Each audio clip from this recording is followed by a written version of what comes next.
சைதாப்பேட்டை சட்டமன்ற தொகுதி திமுக வேட்பாளர் அமைச்சர் மா சுப்பிரமணியன் தீவிர வாக்கு சேகரிப்பில் ஈடுபட்ட பொழுது அவரை பெண்கள் மலர் தூவி ஆரத்தி எடுத்து உற்சாக வரவேற்பு அளித்தனர். இதுகுறித்து அவருடன் நமது செய்தியாளர் அன்பழகன் நடத்திய கலந்துரையாடலை தற்போது பார்க்கலாம். சட்டமன்ற தொகுதி தீவிர வாக்கு சேகரிப்பில் அமைச்சர் மா சுப்பிரமணியன் ஈடுபட்டுள்ளார். அவரிடம் வணக்கம்.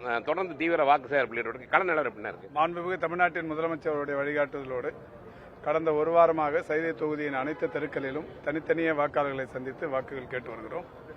தனித்தனியாக நடந்து சென்று வாக்காளர்களை சந்திப்பதற்கான காரணம் என்பது திமுக கழகத்திற்கும் வாக்காளர்களுக்கும் இடையேயான அந்த ஒரு இணக்கத்தை வலுப்படுத்துகிற வகையில் அவர்களின் கரங்களை பற்றி உதயசூரியனுக்கு வாக்குகள் கேட்கிற போது ஒவ்வொருவருமே மாண்புமிகு தமிழ்நாட்டின் முதலமைச்சர் அவர்கள் கடந்த 5 ஆண்டுகளில் ஆற்றியிருக்கிற சாதனைகளை எடுத்துச் சொல்வதும் எதிர்வரும் 5 ஆண்டுகளில் நிறைவேற்ற திட்டமிட்டு இன்றைக்கு அளித்திருக்கிற தேர்தல் அறிக்கை குறித்து பேசுவதும் மிகுந்த மனநிறைவை தருகிறது. எனவே சைதை தொகுதியை பொறுத்தவரை பெருவாரியான வாக்குகள் வித்தியாசத்தில் திமுக அமோக வெற்றி பெறும்.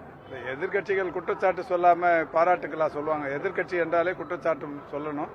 ஆனா இப்ப இருக்கிற எதிர்கட்சியெல்லாம் குற்றச்சாட்டுகளை பொய்யான குற்றச்சாட்டுகள், போலியான குற்றச்சாட்டுகள், புனை சுருட்டு குற்றச்சாட்டுகளை சொல்லுகிறார்கள். அரசின் மீதான விமர்சனங்களை தாராளமாக வரவேற்கிறோம். அதே நேரத்தில் விமர்சனங்கள் என்பது ஆக்கப்பூர்வமானவைகளாக இருந்தால் மகிழ்ச்சி. தொடர்ந்து அவர் வாக்கு சேகரிப்பில் தீவிரமாக ஈடுபட்டு வருகிறார்.